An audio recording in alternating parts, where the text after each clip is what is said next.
Hello friends, welcome to my channel Samarth education centre.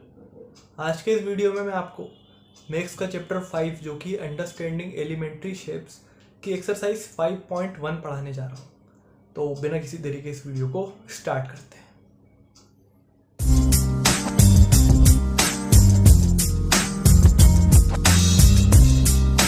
चलिए अपन शुरू करते हैं।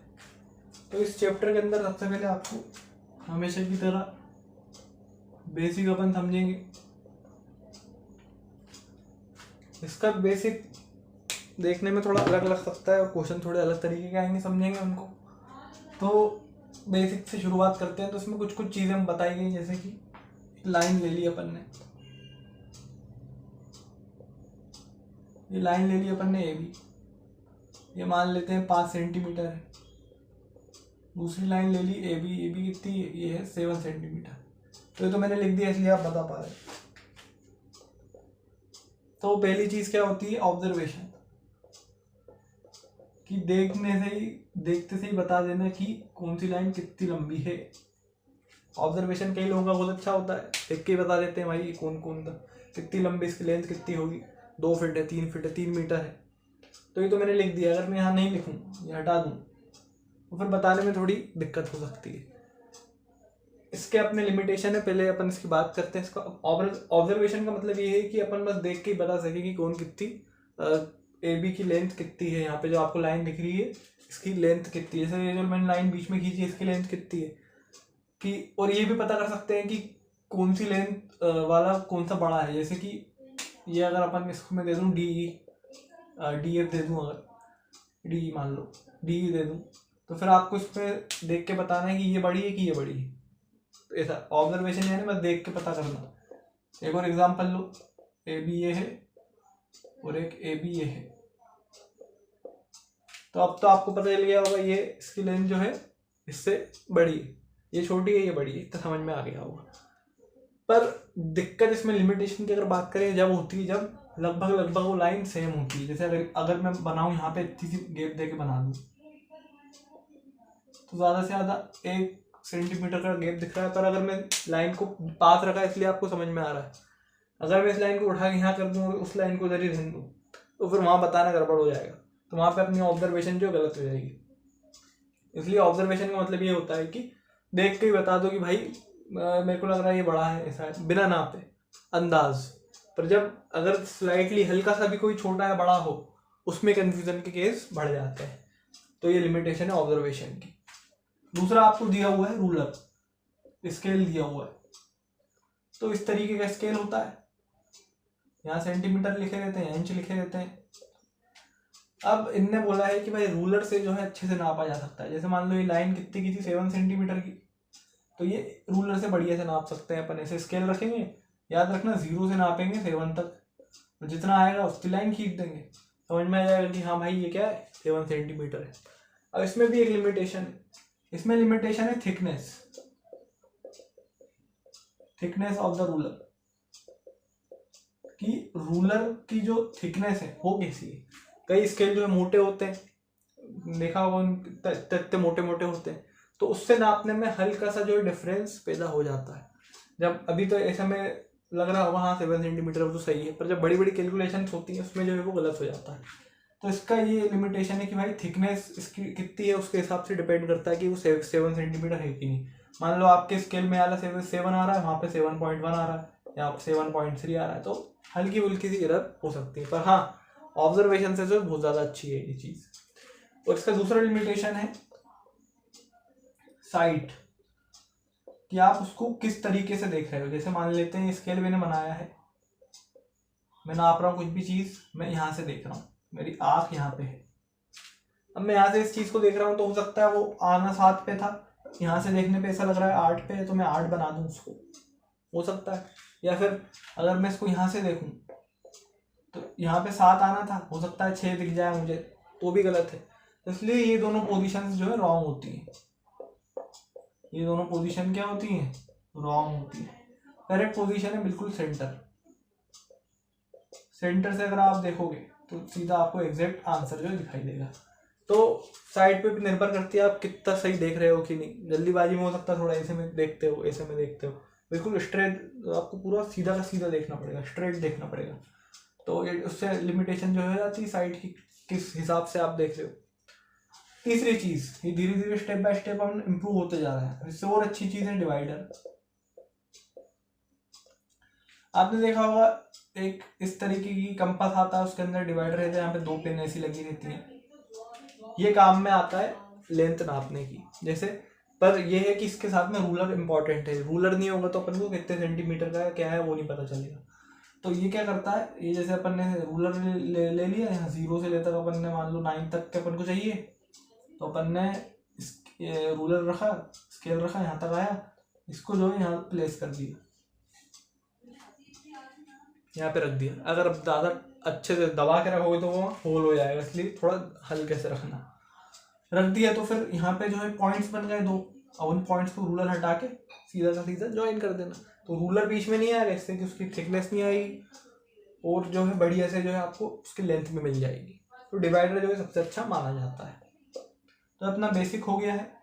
इस बेसिक में कुछ ज़्यादा डिफिकल्ट जैसा कुछ था नहीं, पर ये है कि हाँ एक्सरसाइज में कुछ कुछ चीज़ें अलग हैं जो मैं आपको उसी समय बता दूंगा। तो आप बेसिक बढ़िया से नोट करिए।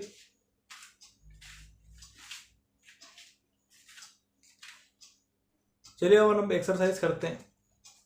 तो आपके सामने पहला क्वेश्चन आ चुका है, इसको सॉल्व करने की कोशिश करिए। चलिए, तो उसमें लिखा हुआ है, पहला क्वेश्चन आपके स्क्रीन पर आ चुका होगा। हाँ, तो उसमें लिखा है what is the disadvantage in comparing line segments by mere observation. Mere observation यानी बस अंदाज के हिसाब से आप बस देख रहे हो, तो उसका डिसएडवांटेज, उसका नुकसान बताना है आपको। ठीक है, तो अपन कर रहे हैं आंसर 1, इसमें बस लिखना है। तो एक तो ऑब्जर्वेशन से मैंने आपको लिमिटेशन वहाँ बता ही दिए थे क्या थे। ठीक, तो एक तो अगर कोई स्लाइट डिफरेंस होगा, मतलब हल्का सा डिफरेंस होगा, उसको कैच करना जो है दिक्कत में डाल देगा, दिक्कत हो जाएगी। तो स्लाइट डिफरेंस होना बहुत ज़रूरी है। एक बार और क्वेश्चन देख लेते हैं, और एडवांटेज भी पूछ रहा है, और डिसएडवांटेज नहीं, एडवांटेज नहीं पूछ रहा। तो एक तो स्लाइट डिफरेंस हो गया, हल्का सा डिफरेंस हो जाएगा, दिक्कत हो जाएगी, पता नहीं चलेगा भाई ये लाइन बड़ी है ये बड़ी है। दूसरी चीज़, चलो ये भी आप मान सकते हो कि उसमें नाप नहीं सकते वो कितने सेंटीमीटर है, वो तो चलो आएगा ही। और स्लाइट डिफरेंस की वजह से, जैसे मान लेते हैं ये वाली लाइन मैंने ए बी ली थी, एक ये हो गया, ये हो गया 6 सेंटीमीटर, ये हो गया 7 सेंटीमीटर। अब आपने अगर बता दिया कि भाई ये छोटी है ये बड़ी है, दूर दूर में उल्टा बता दिया, गलत कर दिया, तो चांसेस ऑफ एरर भी जो है बढ़ जाएंगे, चांसेस ऑफ एरर्स बढ़ जाएंगे, गलती करने की चांस बढ़ जाएगी। 2-3 पॉइंट्स आप बढ़िया से लिख सकते। अब अगला क्वेश्चन देखेंगे। तो अगला क्वेश्चन आपकी स्क्रीन पे आ चुका है, इसको सॉल्व करने की कोशिश करिए।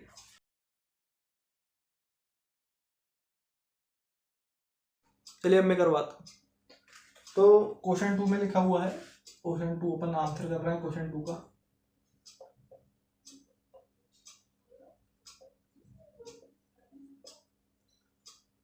लिखा हुआ है why is it better to use a divider than ruler while measuring the length of a line segment. ठीक है, तो बोल रहा है कि भाई रूलर अच्छा नहीं है, इसने बोला रूलर जो है अच्छा नहीं है, उसकी जगह डिवाइडर अच्छा है। क्यों है ऐसा, इसने बोला क्यों भाई कोई भी लाइन मेजर करने में। तो डिवाइडर में रूलर का आपको नुकसान बता दिए थे 2, क्या क्या नुकसान थे। एक तो एंगुलर व्यू, किस एंगल से आप देख रहे हो उससे डिपेंड करता है। थिकनेस, उसकी थिकनेस जो है 1-2 पॉइंट्स इधर उधर कर सकती है। तो बस यही आंसर है, रूलर के डिसएडवांटेज है, डिवाइडर के नहीं है। सही, एंगुलर और थिकनेस। तो आपके सामने तीसरा क्वेश्चन आ चुका है, इसको सॉल्व करने की कोशिश करिए।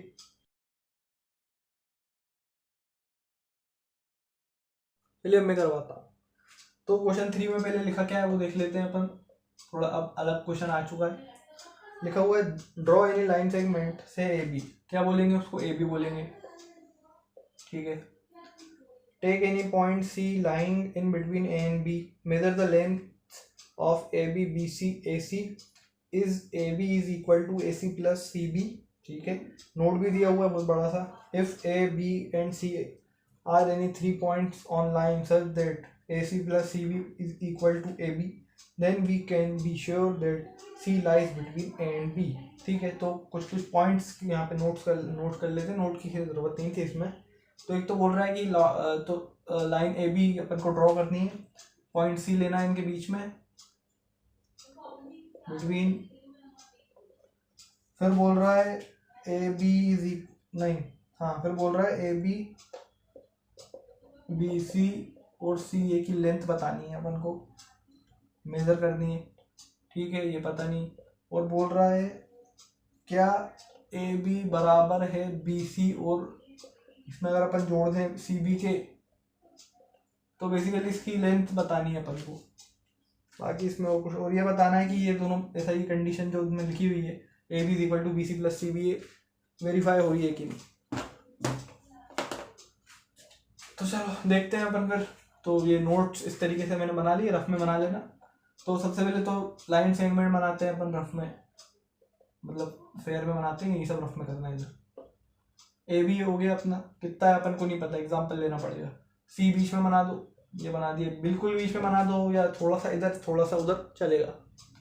फिर बोल रहा है ए बी बी सी और सी ए की लेंथ बतानी है। अभी तो एग्जाम्पल ले लेते हैं, ये है ए बी अपना कितना 7 मान लो, चलो अभी 7, अभी एग्जाम्पल में माना था ना 7, और सी को मैंने थोड़ा इधर रख दिया, तो ये इसकी लेंथ छोटी लग रही है, इसकी बड़ी लग रही है मुझे अभी, तो इसको 4 सेंटीमीटर 3 सेंटीमीटर बोल दिया। ये लाइन सेगमेंट है ना।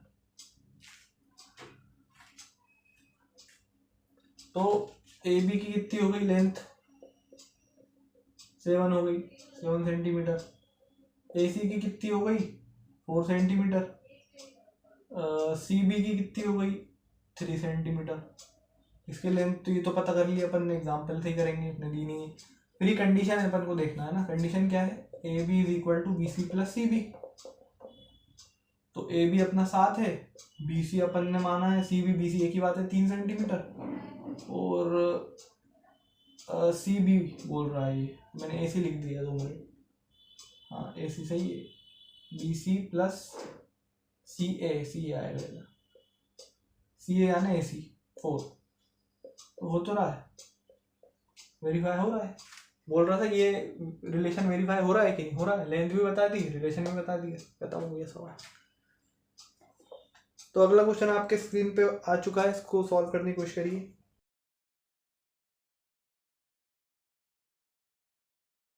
चलिए अब मैं करवाता हूँ।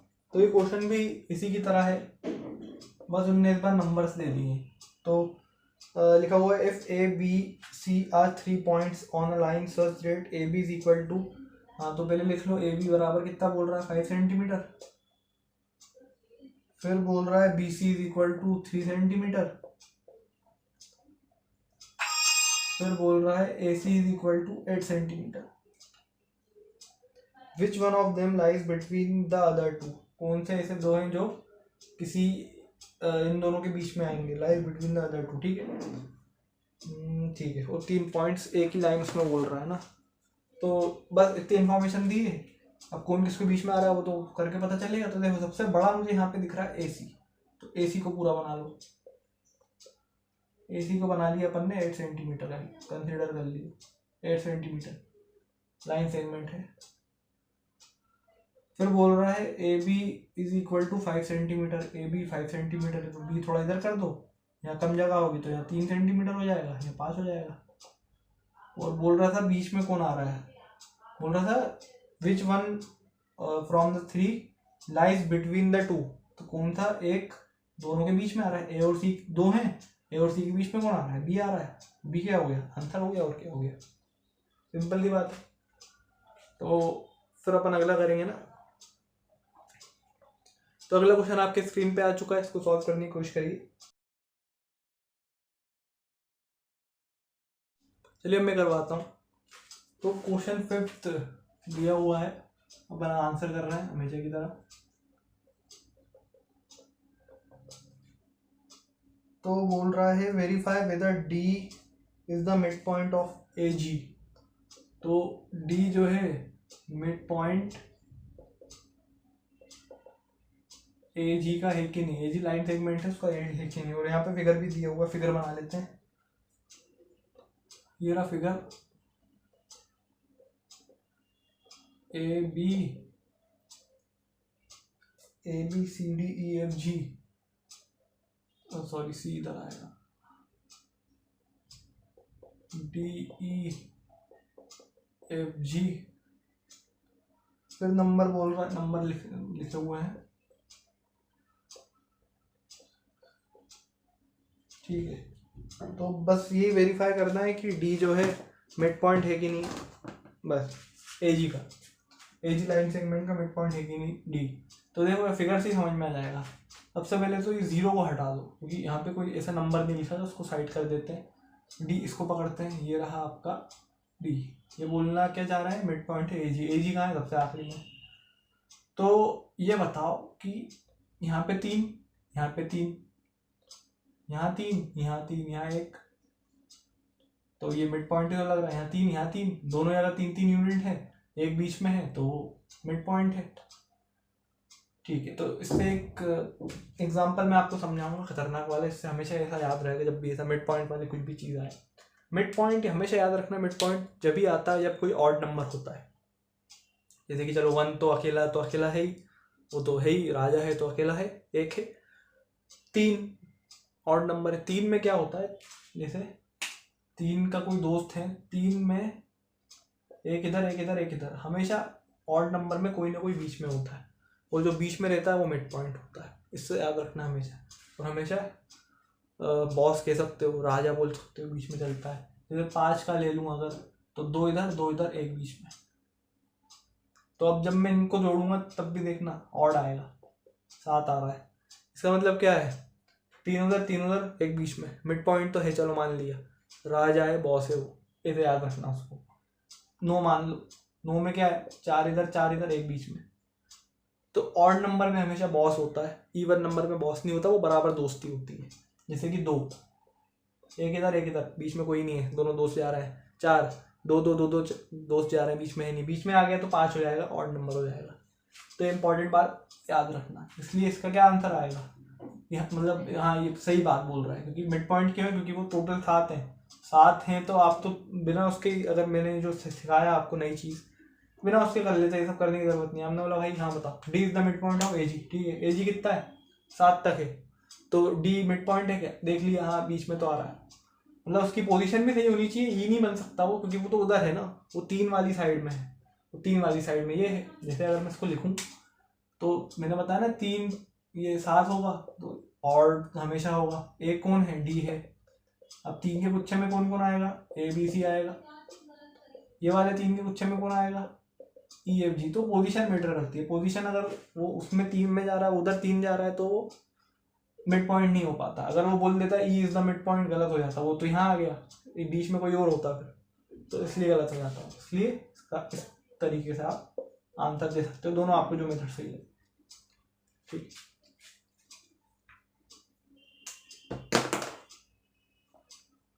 तो आपके सामने अगला क्वेश्चन आ चुका है, इसको सॉल्व करने की कोशिश करिए।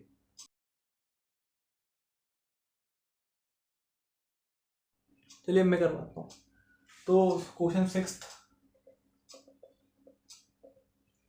का आंसर लिख रहे हैं अपन। इफ लिखा हुआ है B is mid point of A C, B midpoint है किसका, ए सी का, लाइन सेगमेंट ए सी। फिर बोल रहा है and C is the mid point of B D. फिर बोल रहा है सी भी जो है मिड पॉइंट है किसका, बी डी लाइन सेगमेंट का। फिर बोल रहा है where A B C D lie on straight line say why A B is equal to C D. तो बताओ भाई A B is equal to C D क्यों है। पहले तो फिगर बना लेते हैं। बोल रहा है कि ए बी सी डी एक ही लाइन पे लाई कर रहे हैं, तो सबसे पहले इसके अकॉर्डिंग बनाएंगे फिगर। तो बोल रहा है B is the mid point of A C, तो अगर ए यहाँ है, सी यहाँ है, तो उसके बीच में कौन आ गया, बी। ऐसा कर सकते हैं, या फिर अगर गड़बड़ होगा तो इसको लास्ट में ले आएंगे, सी को। फिर बोल रहा है C is the mid point of B D, तो बी डी, बी ये हो गया, सी हो गया, डी यहाँ लिख दो। हाँ तो सही हो गया ना, ऐसी लाइन सेगमेंट बन गई सही। अब ये बोल रहा है A B is equal to, ये वाली ए बी जो है सी डी के बराबर है, इसको प्रूफ करना है अपन को। अब देखो प्रूफ करने के लिए कोई ज़्यादा दिक्कत नहीं है, जो दिया हुआ है उसी से आप प्रूफ कर सकते हो ना। जैसे ये पहला पॉइंट दिया हुआ है, इसको पहला मान लो, इसको दूसरा मान लो। तो पहला क्या बोल रहा है, B is the mid point of A C. तो बी अगर ए सी का मिड पॉइंट है, इसका मतलब क्या होता है, अरे ये 3 है, ये इसको डी को हटा दो, 3 है, ये बीच में राजा, ये तो एक इधर एक इधर, तो बी मिड पॉइंट, इसका मतलब क्या हुआ, ए बी और बी सी बराबर हुए, बोलो। तो पहले वाले से समझ में आ रहा है कि भाई A B is equal to B C, क्यों, क्योंकि बी कॉमन है। अरे बी कॉमन है, बी राजा है, बी बॉस है, बीच में आ रहा है, कॉमन है वो, ये दोनों इधर उधर हैं, तो A B is equal to B C. B भी हटा दोगे तो ए इक्वल टू सी हो जाएगा। तब भी आप ऐसे भी कर सकते हो, ए इक्वल टू सी, इसका मतलब A B is equal to B C. फिर ये कौन सा था, फर्स्ट वाला था।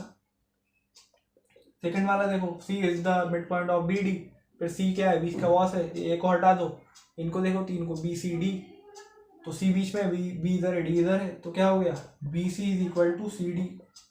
यहाँ पे सी क्या है, कॉमन है, हटा भी दोगे तो B is equal to D, फिर से वही हो जाएगा, वैसे भी कर सकते हो। ये हो गई सेकंड। प्रूफ क्या करना है, A B is equal to C D.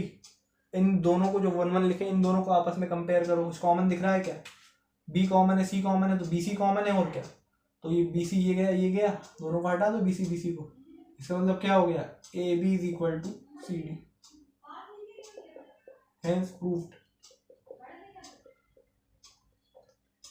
हो गया। और क्या, बी सी हटा दिया, ए बी बचा और सी डी बचा, दोनों को बराबर कर दिया। अरे ए बी बी सी के बराबर है, समझो, ऐसे समझ लो, मैं काट के नहीं आ रहा तो ऐसा बता देता हूँ। A B is equal to B C, A B C के इक्वल है। फिर बोल रहा है B C is equal to C D. अरे भाई B C is equal to A B और B C is equal to C D, तो दोनों के बराबर है, तो उसको हटा दो तो दोनों बराबर ही तो हुए। जैसे बी सी से लो, समझो, B C is equal to A B, भाई बी सी के बराबर ए बी है और बी सी के बराबर सी डी भी है,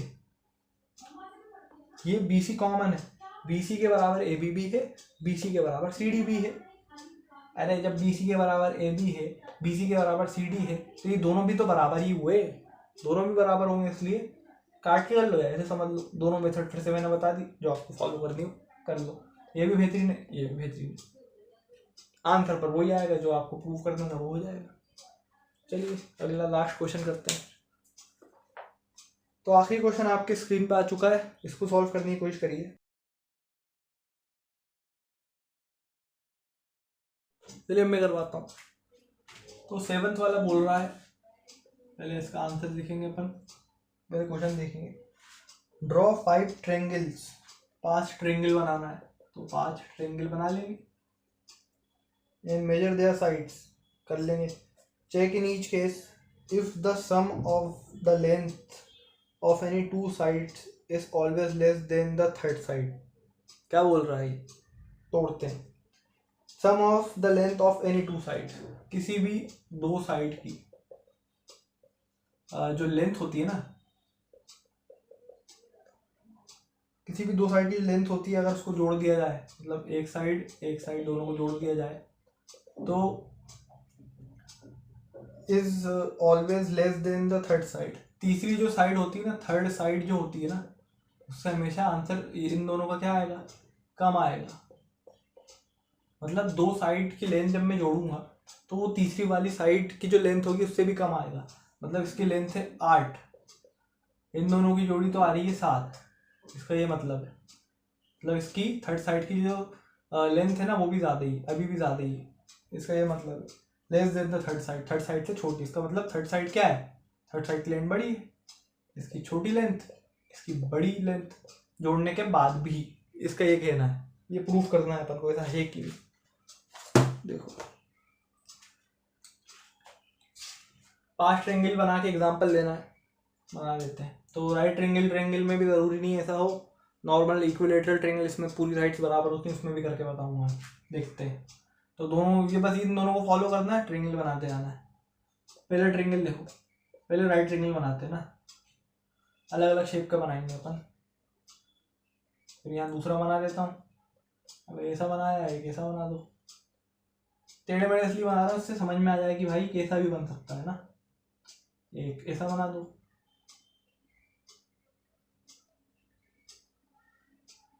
एक ऐसा बना दो, ये उस तरफ था अब इस तरफ हो जाएगा, ठीक। लास्ट इक्विलेटरल ट्रायंगल बना दो।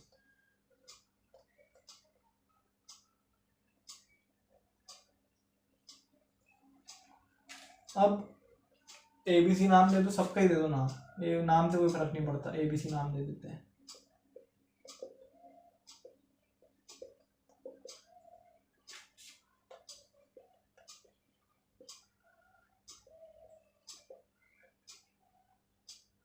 यहाँ पे नहीं है ना, ऐसे में चलता है, तो B यहाँ आएगा।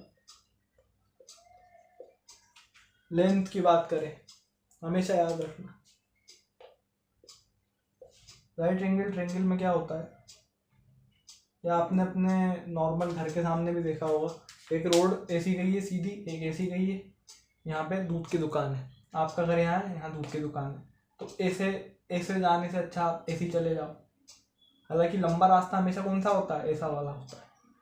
इस ऐसे वाले स्लेंटेड रास्ते को, जो डायरेक्ट शॉर्टकट जिसको बोल सकते हैं, पहुंचा दे जल्दी, हालांकि लंबा होता है पर शॉर्टकट इसलिए क्योंकि फिर यहाँ से फिर ऐसे यहाँ गए, फिर ऐसे गए, फिर वहाँ पहुँचे, वहाँ से डायरेक्ट एक बार में पहुँच जाओगे। जैसे अगर बाइक चलाओगे या स्कूटी चलाओगे, साइकिल चलाओगे, यहाँ जाओगे, फिर यहाँ से मुड़ोगे, फिर ऐसे जाओगे, इससे अच्छा सीधा सीधा गति में जाओगे तो वहाँ रुकना भी नहीं पड़ेगा, जल्दी पहुँच जाओगे। शॉर्टकट है पर लेंथ ज़्यादा है, बोला जाता है हाइपोटेनियस। बस बाकी बेस परपेंडिकुलर जरूरत नहीं जानने की, हाइपोटेनियस याद रखनी। तो हाइपोटेनियस वो साइड होती है जो क्या होती है, लॉन्गेस्ट साइड होती है। हालांकि शॉर्टकट है पर फिर भी लॉन्गेस्ट है, सबसे लंबी होती ही है, वो आपको दिख रहा है यहाँ पे। तो सबसे लंबी कहाँ पे, हाइपोटेनियस यहाँ पे अगर बताऊँ तो यहाँ पे एक ये है, सबसे लंबी नापोगे तो भी वही आएगा, हमेशा लंबी होना ही है उसको, पर पॉइंट ये है किससे लंबी होना है बताऊँगा। हाइपोटेनियस साइड कितनी दें अपन, 8 दे दो, नापोगे तो भी उतनी आएगा, देने से उससे कुछ नहीं हो रहा ना, मैं मतलब मैंने बता दिया कि भाई लंबी है तो मैं लंबी दे रहा हूँ, नहीं, वो आप नापोगे तो भी वो लंबी ही आएगी। किससे, इसको 9 मान लो, इसको मान लो 15, इसको मान लो आप 12, इसको 13 मान लो।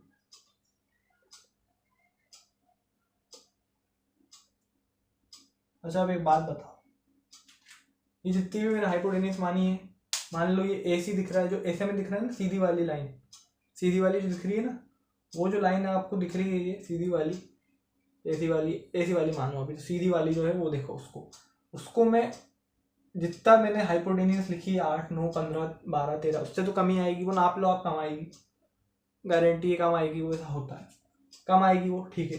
तो कितना लिखे अपन, ये देखो यहाँ पे अगर मैं रफ डायग्राम भी बनाऊंगा तो भी कितनी गैप दिख रहा है, इतना, अब इतना है और इतना है, इतना, ये देखो वो इतना ही है, हमेशा छोटी होगी, याद रखना।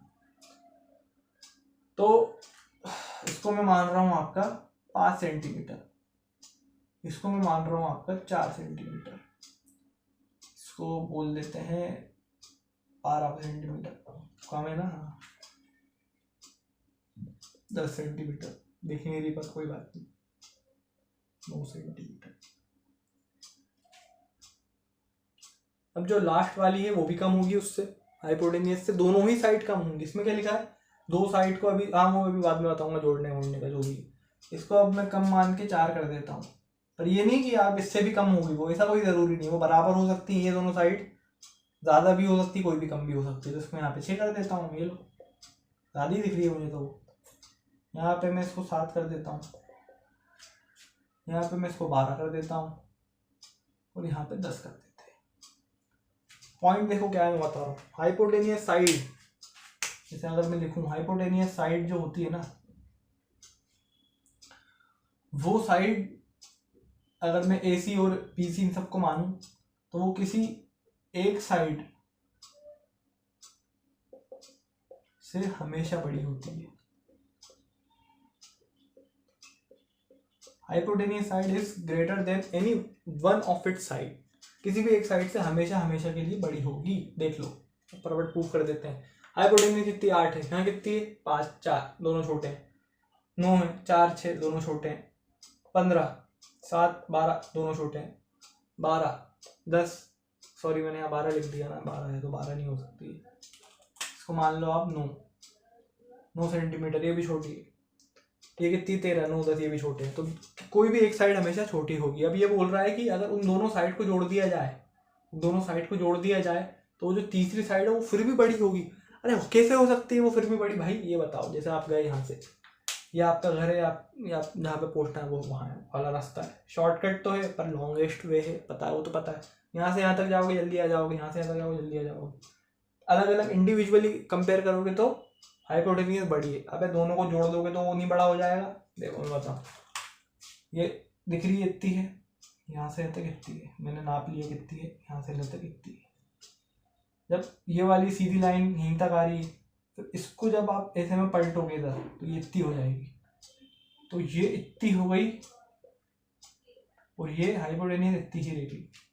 तो दोनों को जोड़ दोगे ना जिस दिन, उस दिन हाइपोटेन्यूज भी मात खा जाएगा, खा सकता है। ठीक, तो देखो यहाँ पे देख लेते हैं एग्जाम्पल। इन दोनों को जोड़ो, कितना आया?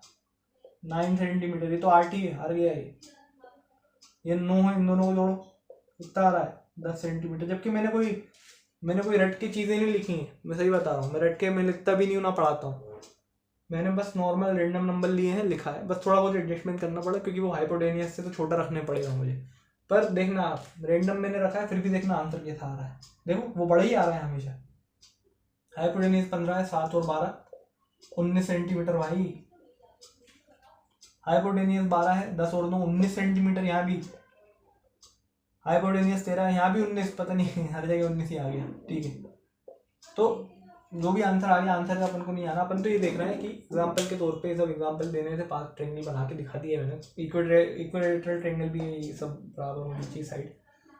सॉरी, ये मैंने नॉर्मल ट्रेंगल बना दी। इक्विलेटरल ट्रेंगल में भी वही होगा कि 7 7 7 सब बराबर रहेंगे, पर किसी दो को जोड़ोगे तो वो तीसरे को मात कर देगा, वो इफेक्ट है।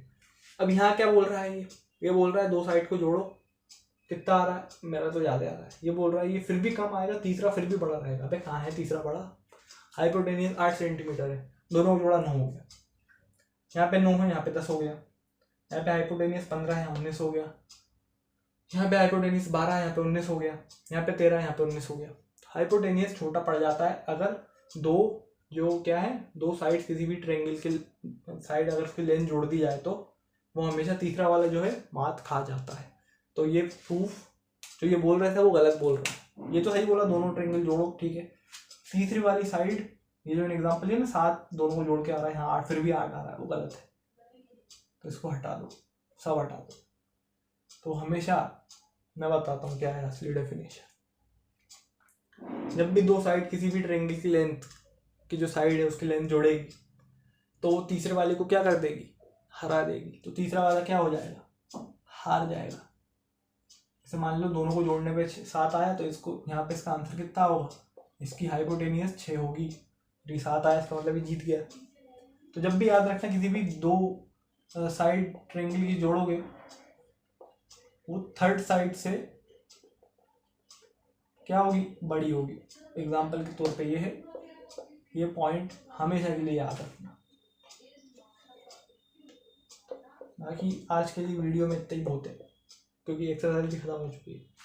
इंपॉर्टेंट क्वेश्चन है, स्टार 3 4 5 जितने मार्क कर सकते हो कर लेना, बढ़िया, जो एग्जाम में काम आएगा। तो जब तक के लिए हैव नॉट ऑफ इट। तो ये था मैथ्स का चैप्टर 5 अंडरस्टैंडिंग एलिमेंट्री शेप्स की एक्सरसाइज 5.1। फिर मिलते हैं अगले वीडियो में एक्सरसाइज 5.2 के साथ में। जब तक के लिए बाय बाय।